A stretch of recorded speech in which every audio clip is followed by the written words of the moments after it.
Here we're looking at the number of Facebook visits as a function of the number of months since April 2011. This data is valid all the way through the beginning of, I believe, beginning of January 2012. And so we're given this function that models this data, source being Wikipedia, and in letter A we want to find f of 9. So as we commonly do, this does not have a prime, and therefore we want to plug it into this equation here. So we're going to go ahead and take the easy route here, or the easier route, and we're just going to go ahead and type this stuff in.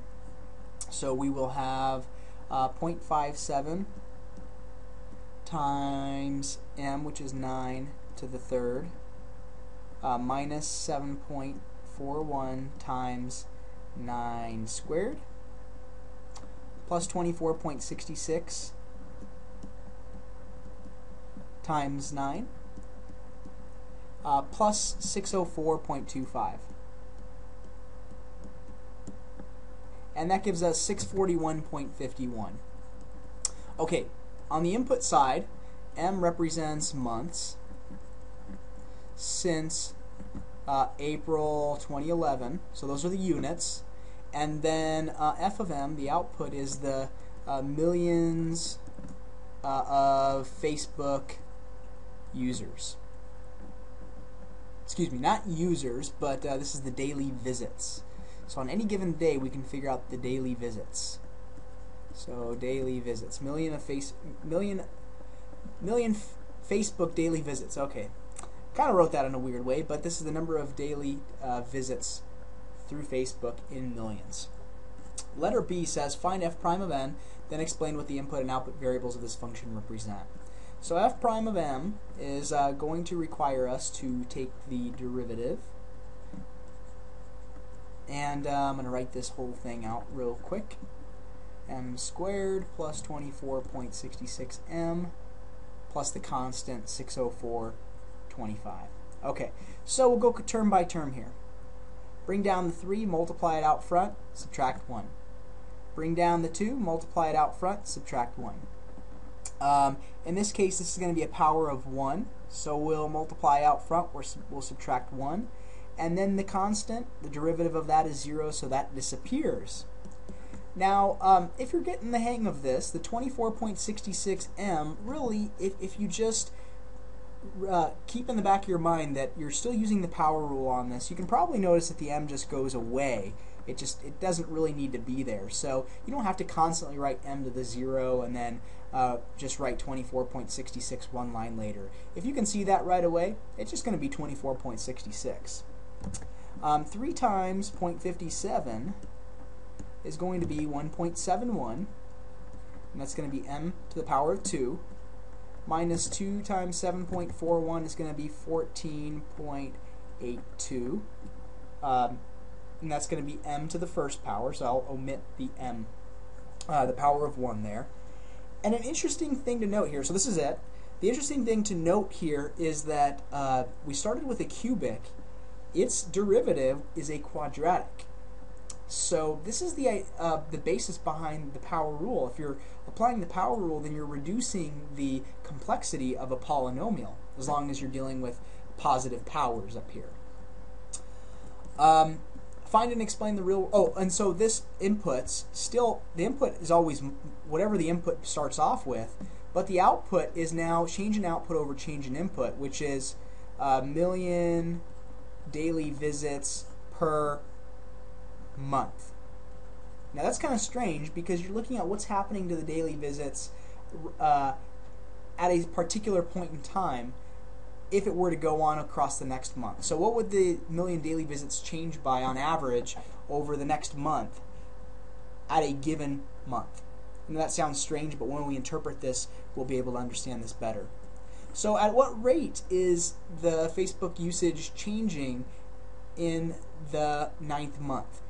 So the 9th month being, let's see, that would be May, June, July, August, September, October, November, December, January. So this is January 2012. So at what rate is it changing? Well, we got to plug things into here, so we'll do 1.71 times 9 squared. Actually, I'll just go ahead and enter in my y equals, because letter D will want to take a look at it. So 1.71 x squared minus 14.82 x plus 24.66. And I'll just go out to my table and I'll input 9.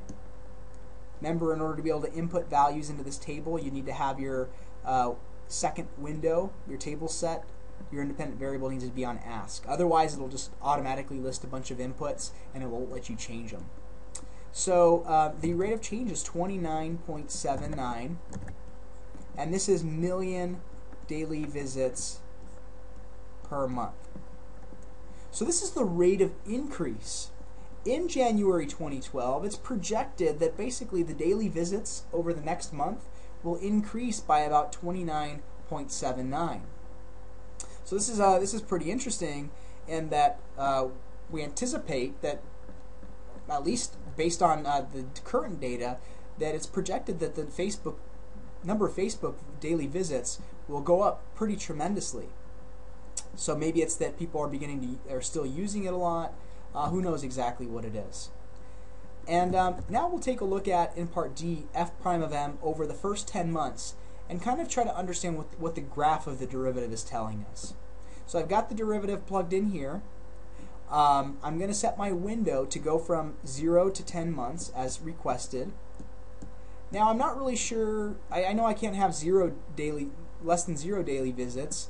It looks like this is at 641.51 and it's projected to go up. So maybe I'll set this to 650. And I don't know if that's going to give me a great window, but I'm going to check and then I might need to update it. And it actually looks like I really don't need to do that. So I will just go ahead and scroll in a little bit more. And the reason we're seeing this is because, this is the rate of change, not the actual number of daily visits. But here's 0 to 10 months. So actually, we should be looking at this number here. At an input of 9, the rate of change is 29.79. So because this function outputs, this axis right here represents the millions of daily visits per month, and this is the actual month. The daily visits per month, well, probably don't want to go any higher than 30 because that seems like it appears that that's the biggest rate of change right here. So what I will set my window to is actually right about 30, and that should zoom in on the major part of the graph. So there it is. And so because this is rate of change on the vertical axis, it is possible to have negative rates of change. In other words, the daily visits to be decreasing at any given moment. So I am actually going to set my window so that I can see the bottom part of that parabola. So maybe I'll try going to like negative 20. Not sure if that does it. Probably could have done negative 10, but at least I went farther and then I can back up. So there's negative 10. So now remember, this axis, again, this doesn't represent the number of Facebook daily visits. This represents the rate of change of daily visits. So don't be thinking about this graph as, well, the rate of change is negative and then positive. This graph tells us about the rate of change of the daily visit function. So this is the daily visit functions. All of these points represent rates of change. So at first, for inputs, it appears up until about, April, May, June, the number of daily visits is still increasing, but it's increasing at a smaller and smaller rate all the time, right? Because the values on the output axis are going to be smaller as the time moves forward. Now, after about June, it appears that now the number of daily visits is starting to decrease. So here's kind of what we're seeing. If we were to sketch this out, we notice that the daily visits are growing, but at a slower rate. So what would that look like? So growing fast, growing slower, slower, slower. So it's kind of flattening out. And then at some point, it hits a 0 rate of change. The output is a 0 rate of change. So it flattens out, and now the rate of change is negative. But up until about here, that the outputs are getting bigger and bigger, meaning the rates of change are getting more and more drastic. So they're dropping at a faster rate, plummeting, and then suddenly it kind of starts to slow down a little bit. The rate of change are still negative, but they're getting closer to kind of flattening out again, so they look maybe something like this. they hit a zero slope and now start to increase at an increasing rate. So you get something that kind of looks like this, roughly speaking. So you get an increase but a slower and slower increase, a decrease faster and faster and faster, then we reach some point where the graph becomes concave up again and the number of Facebook users, daily visits, grows at a growing rate. So that's an interpretation of this. Let's see how we actually did. So what I'm going to do is I'm going to plug in the original equation just for observation purposes. Plus or minus 7.41 x squared plus 24.66x plus 604.25. And now I graph it. Now I'm going to have to be careful how I graph this because these are the number of daily visits. And the daily visits look like they go as high as about 650. The number of visits can't be negative, so we need to change this.